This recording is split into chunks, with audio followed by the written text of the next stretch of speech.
Hey sensations, it's me girl Sensation. Today I found out that light novels are famous in Japan even though they don't have that kind of much pictures.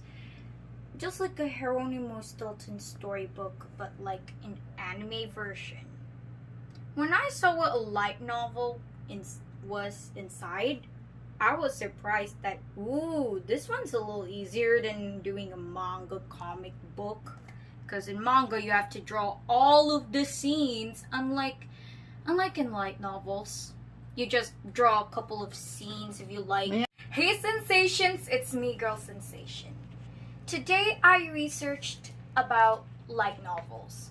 So light novels, or in Japanese, light novel, which is, yes, it's a novel but with pictures. It's not like a manga. Yes, it is like manga, but it doesn't have that much pictures.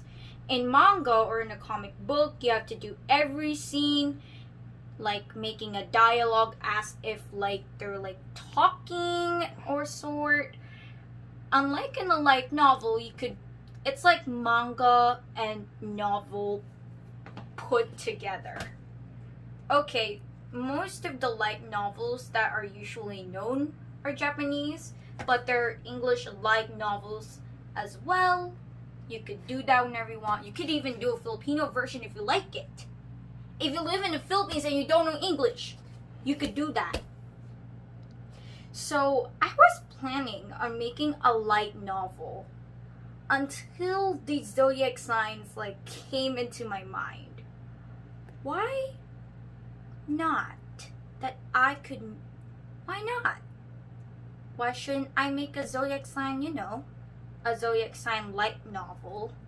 And actually, in order to keep my imagination going, I am practicing story writing. Yes. Yeah.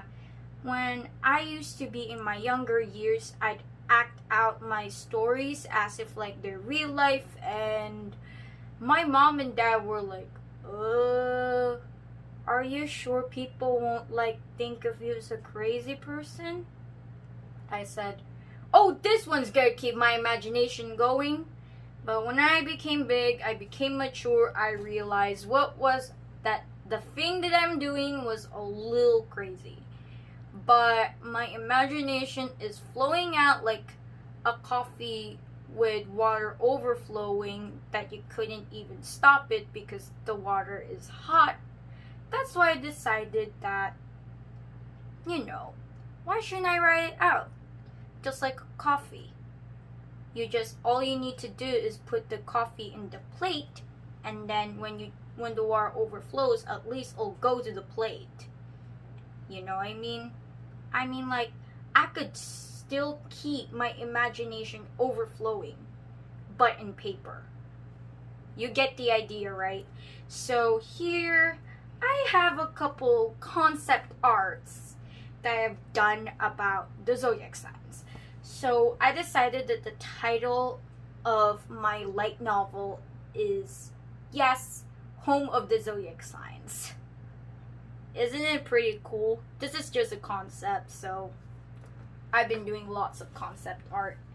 As you can see, this is the mythology era. The mythology era is this is Pisces being a mermaid, the Pisces constellation, the Pisces symbol, being a fish makes her mermaid, the cute little innocent eyes, her hair, a Pisces necklace, you get it. Actually, I decided that Zodiac Signs have a different kind of universe. There's a modern day universe where each of them are human, but that doesn't mean they're human. That doesn't mean they're completely human. That means they still have non-human features, but at least they're not completely non-human. Just for example, if we're going to make a ram kind of guy, which is Aries usually, if we're going to make Aries, I've decided that Aries will still have the ram horns even though he's human, and I've decided that this universe will be probably the universe that they will be in, which is this. So this is just the home of the Zodiac Signs. It means that, yeah, It's not about like info. Oh, Aries likes these. Tauruses love these things. Scorpio hates these things. It's so boring. When I researched about a book about the story of the Zodiac Signs, all the results that led me were the Zodiac Signs as novels, the Zodiac Signs as fictional book characters, which is totally boring. Yes, that's just my opinion. It's just totally too common. People are like using stories as zodiac signs.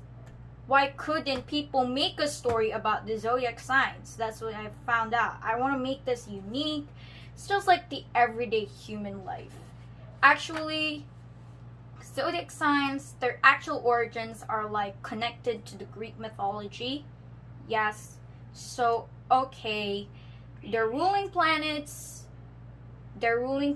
are like named in Roman version, but Greek and Roman are like almost the same.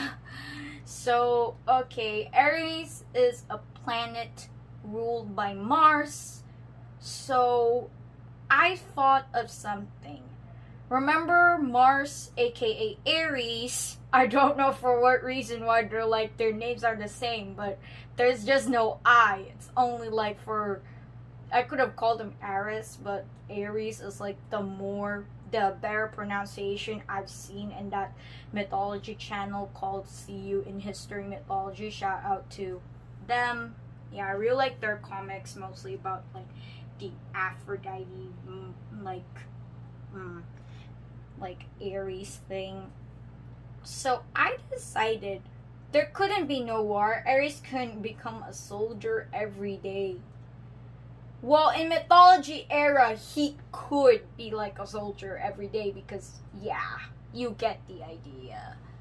But I decided that, wait a minute, why couldn't I do Aries? Aries is very sporty. Usual Arieses are sporty people. You get the idea? So that's why we have here is Aries. His personality is courageous, leader-like, active, impulsive, selfish, moody, a tsundere, and decisive. Okay, why did I put tsundere here? I don't want to do any love story spoilers, so you might know it on like the light novel. So here's likes: basketball, sports, activities, being a leader, winning. Dislikes: lazy people, losing, critiques about him, inactivity, being the assistant, or not being the leader. So actually, basketball. I decided that I would make him a basketball player, and Mars, aka Aries, would be his coach. That's why he calls him Coach Mars. Coach Mars. Let's go practice. Yeah, he is actually a basketball player.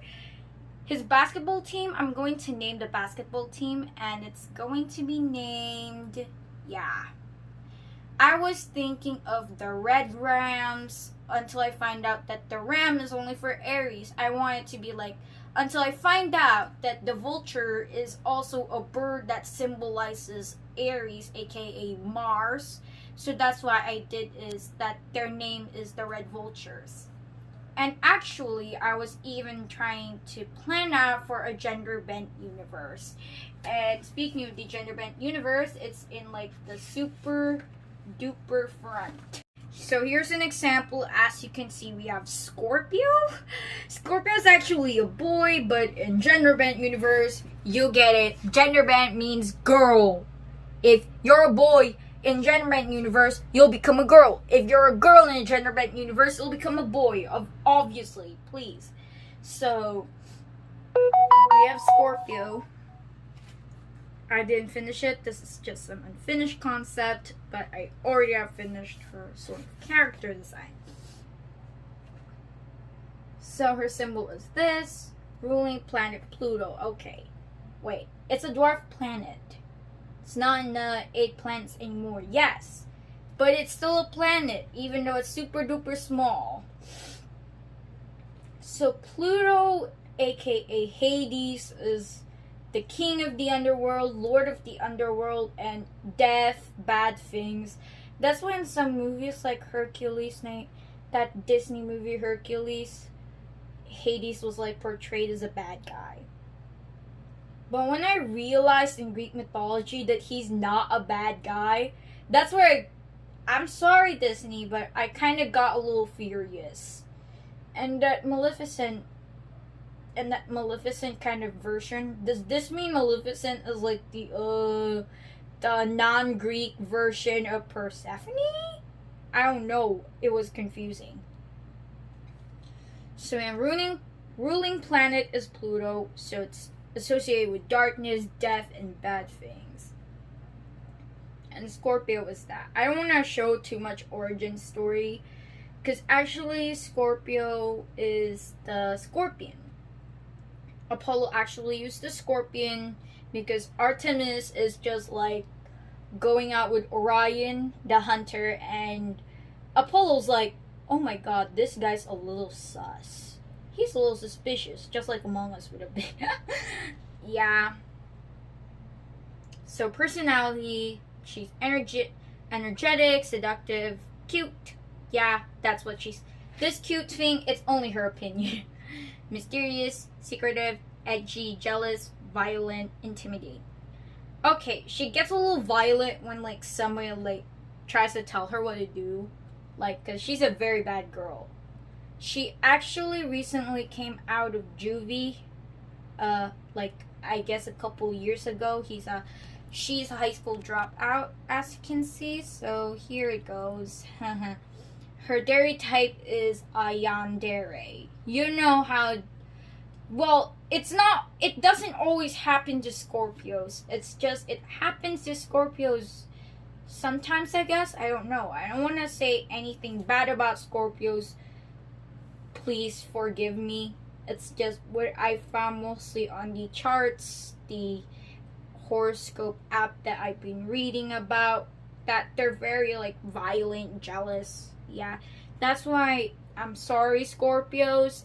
To all Scorpios out there, I'm sorry. I'm gonna say like you're like the one of the most dangerous zodiac signs.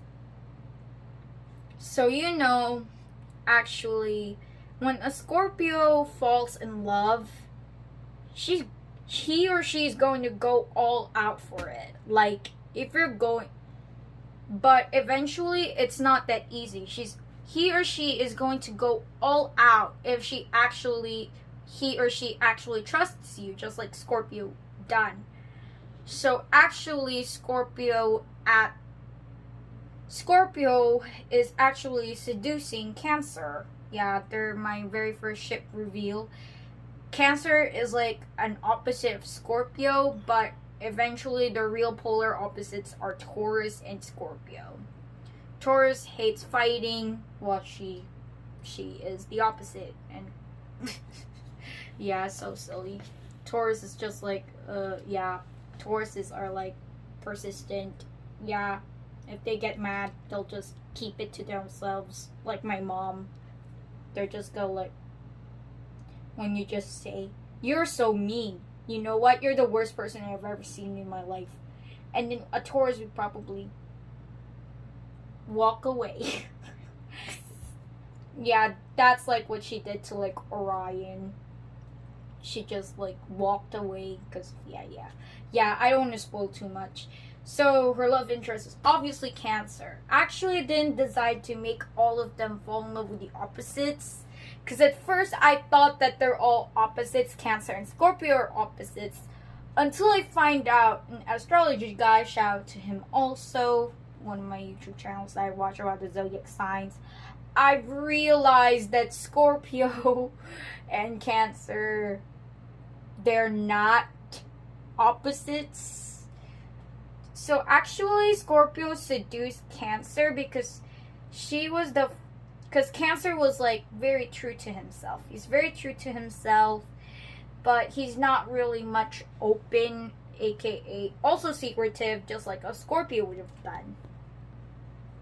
So that's why Scorpio like seduces him.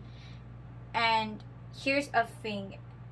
According to the app of the horoscope, in order to seduce a Scorpio, you have to make sure that you are also mysterious. Because, yeah, like you're making Scorpio play a game. Like, yeah, and Cancer did that. Not on purpose, he didn't know it, that he was actually mysterious. Just because of not opening up, Scorpio, like, starts to like him, you know. So here's her origins. A high school dropout and juvie for 6 years, she's willing to get what she wants, even in a psychotic way. But she's a real softie. So, yeah, she is a softie. If I even turned this to a musical, Scorpio's song in Generbend verse would probably be Ain't My Fault by Zara Larsson. Yeah, that was, when I heard that, it was, oh my god, this is Scorpio. Yeah, this is a Scorpio. Yeah. It ain't my fault you came in looking like that. You just made me trip, fall, and land your lap. Yeah, that was one of the, like, wait a minute. That's what a Scorpio have done on purpose. Try to, like, trip and fall on Cancer's lap to seduce him. And, yeah. Actually, Leo is also a seductive, but a little subtle. And when Leo seduces, Aquarius will confront you. Yeah. They're the second ship I'm going to reveal. So they're actually the opposites, Leo and Aquarius. But yeah, I'll tell you more about later, or I guess the novel. I don't want to spoil too much.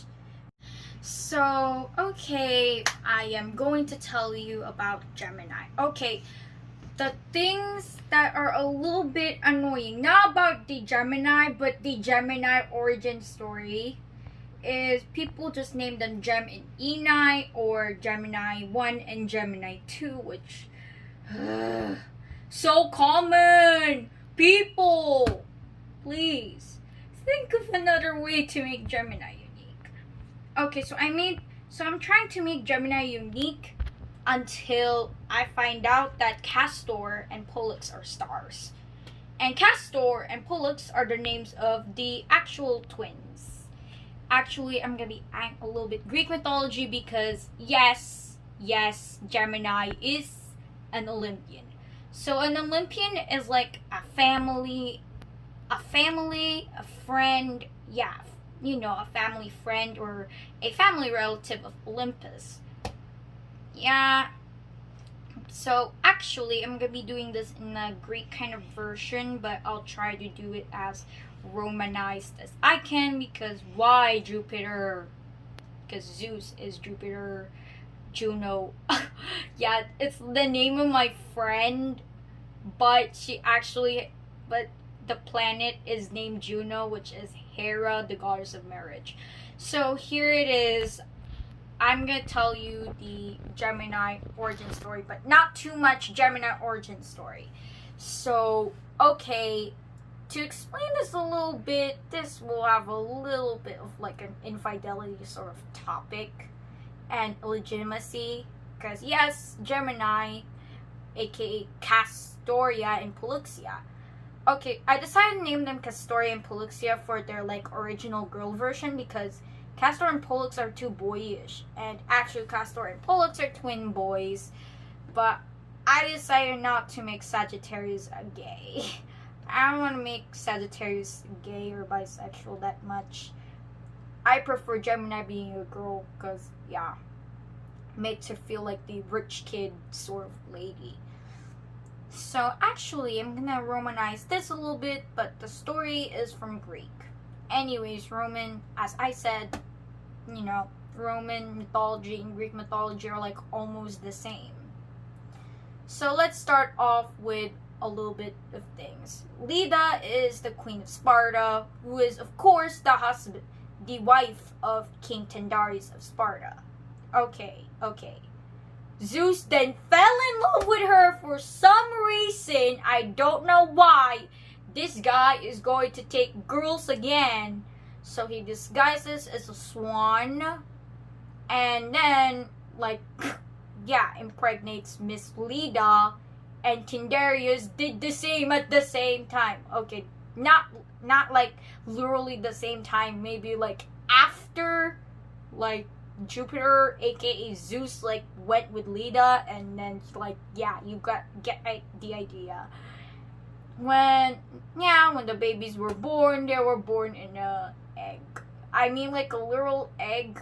I don't know, for Greek mythology is literally weird. And then there were, like, 2 little children, Clytemnestra and Castor, who are the mortal pure sons of Tyndareus, and Pollux and Helen. Yeah, you know that Helen girl, that Helen of Troy, who just, because of her beauty, actually she wasn't abducted by Paris. Yeah, you get the idea.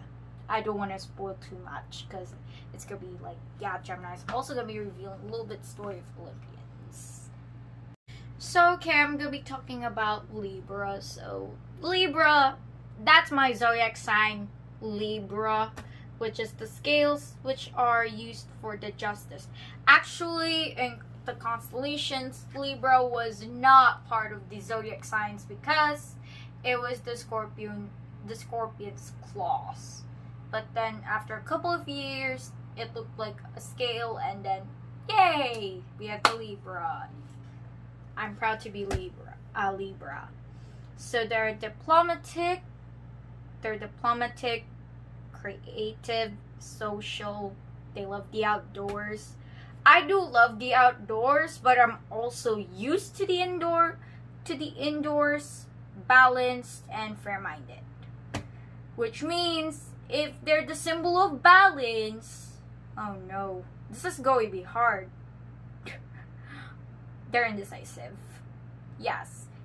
Being balanced, I mean, they're just more in the middle ground. Like, for example, if you're like in a trial court, probably the Libra would be the judge, not the lawyer of the suspect, not the lawyer of the victims.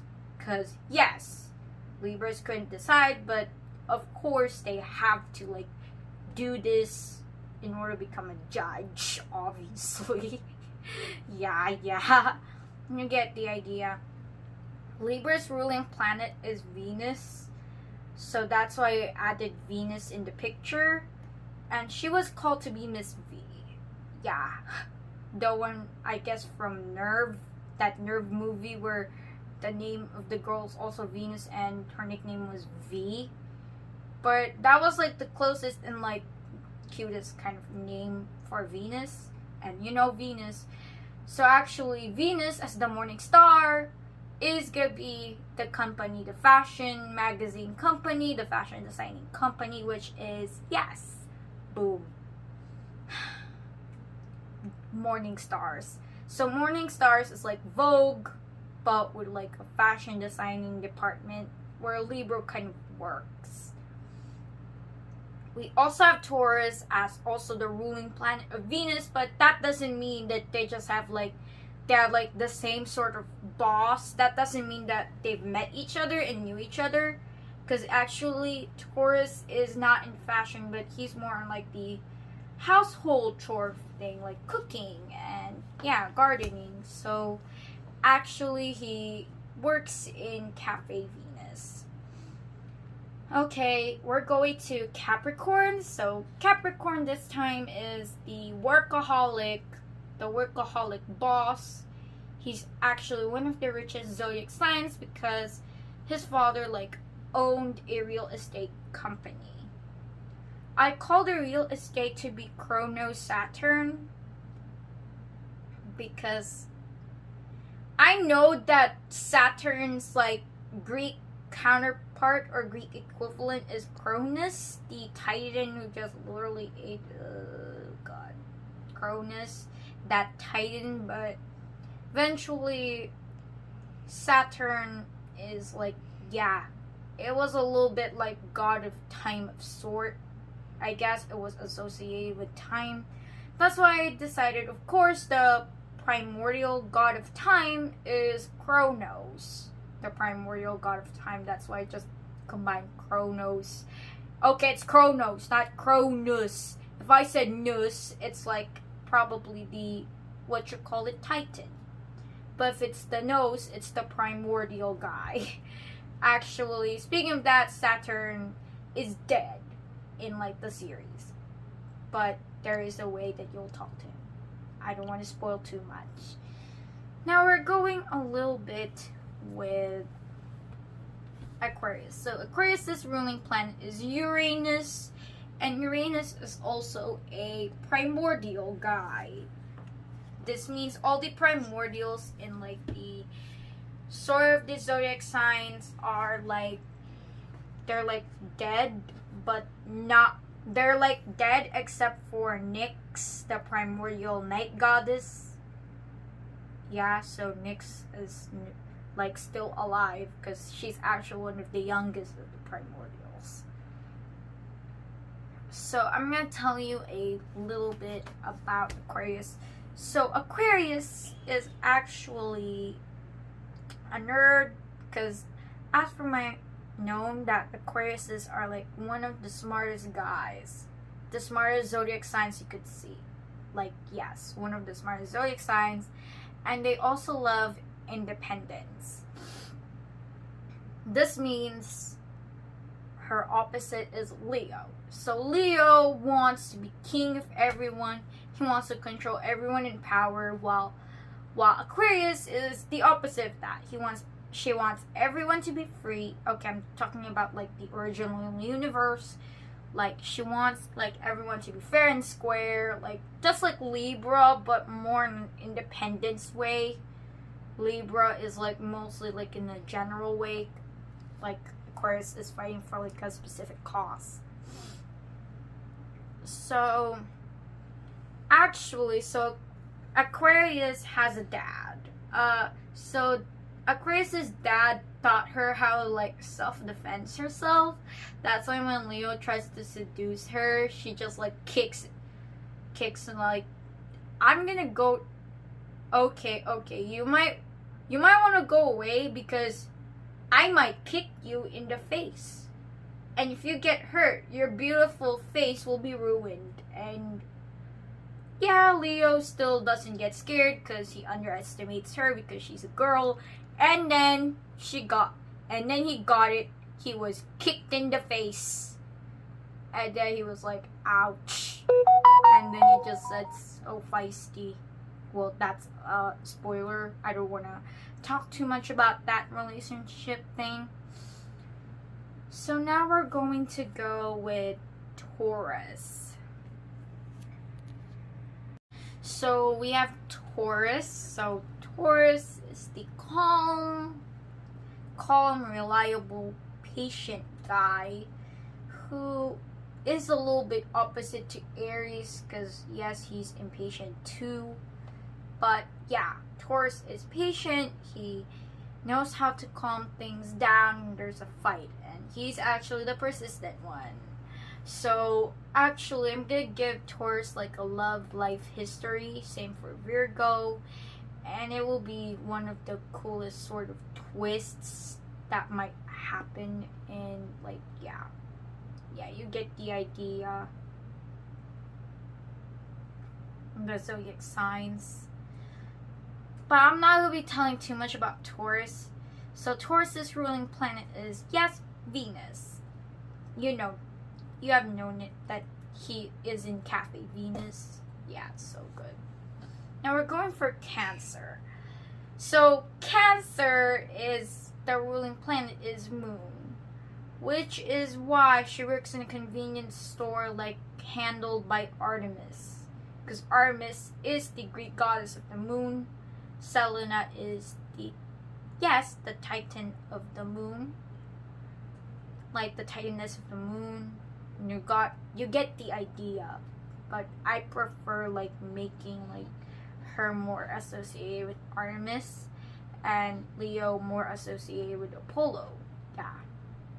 I even thought Helios and Selena would work, but of course the Titans are old now. They're like grandparents. After all, they have lots and lots and lots of grandchildren and great-great-grandchildren, and I don't know, for some reason that's really awesome.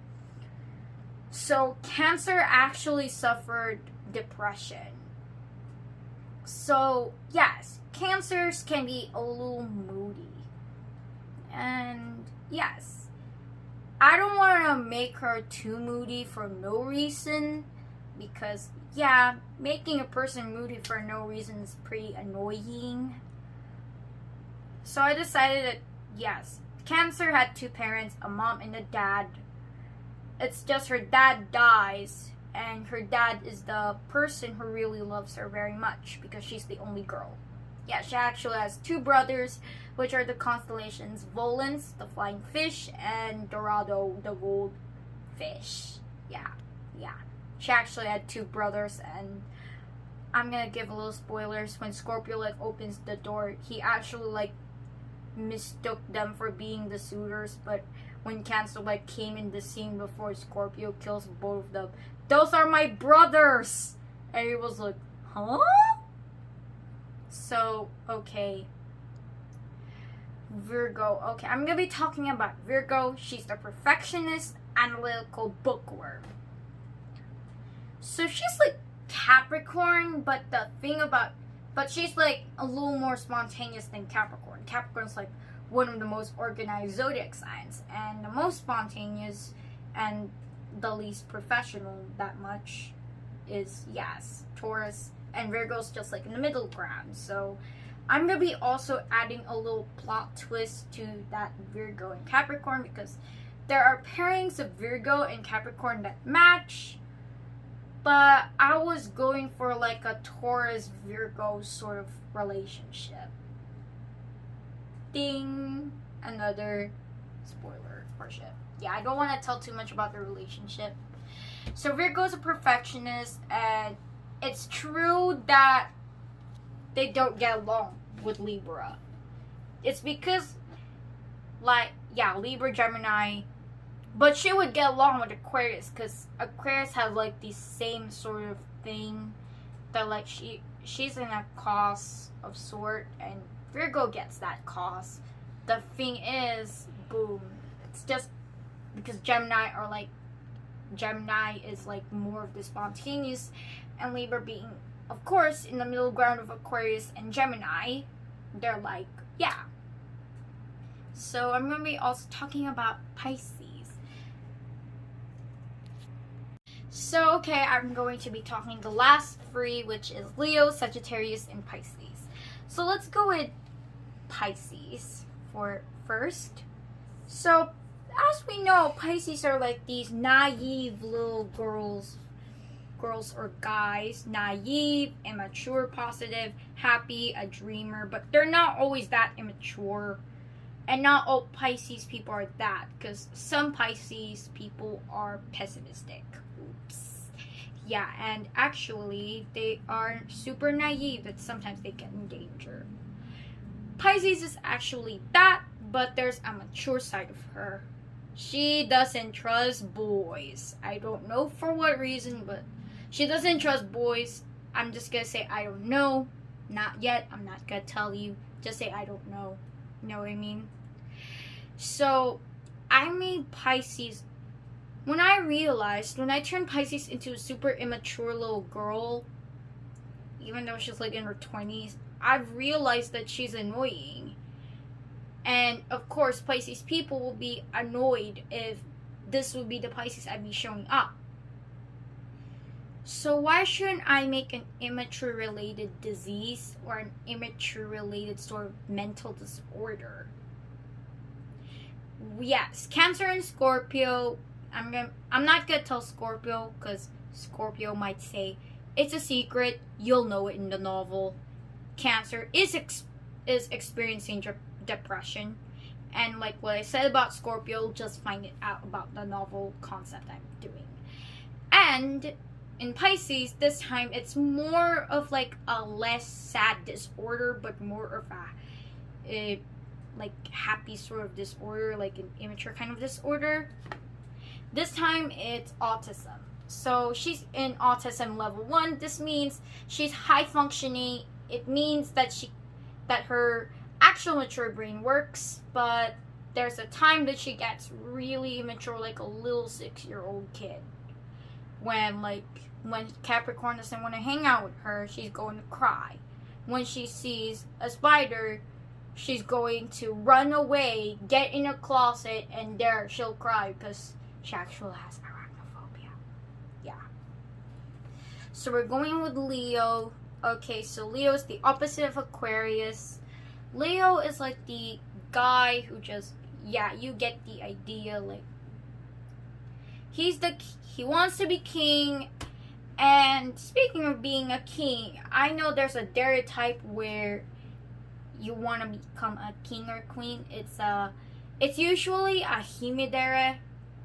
Yeah, it's a himedere person. So himideres are those stereotypes of girls.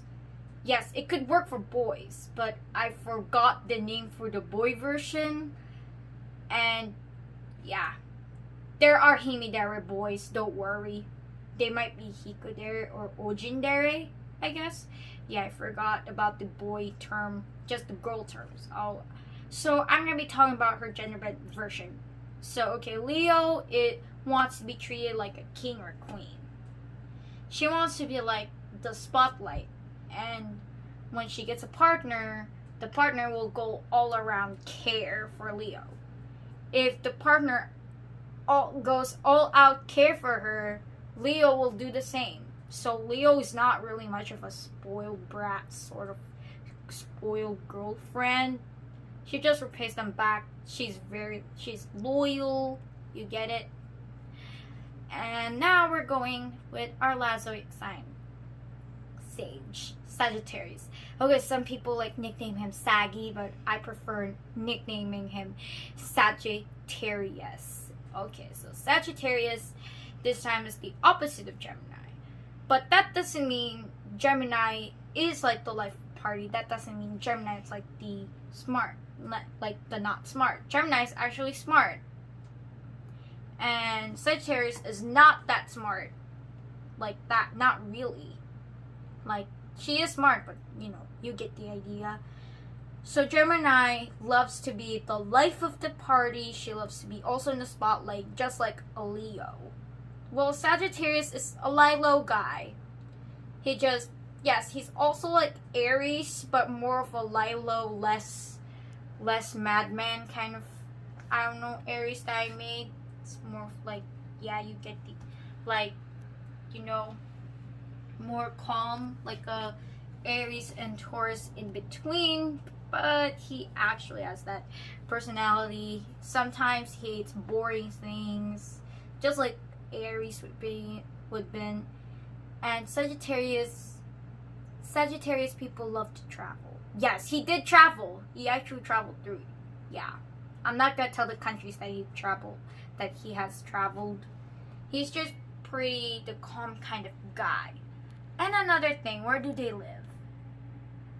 Okay, so they live in Starlington.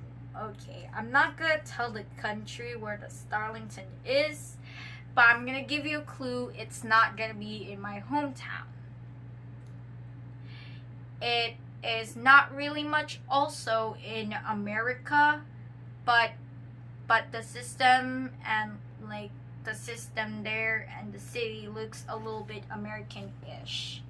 So it will not be much in America. You know what I mean? It's also not in London. I'm just gonna give you a little clue. Where is Starlington? Tell me where it is in comments below. Like, comment, share, and subscribe. And don't forget to ring the bell to get more sensational updates. Bye!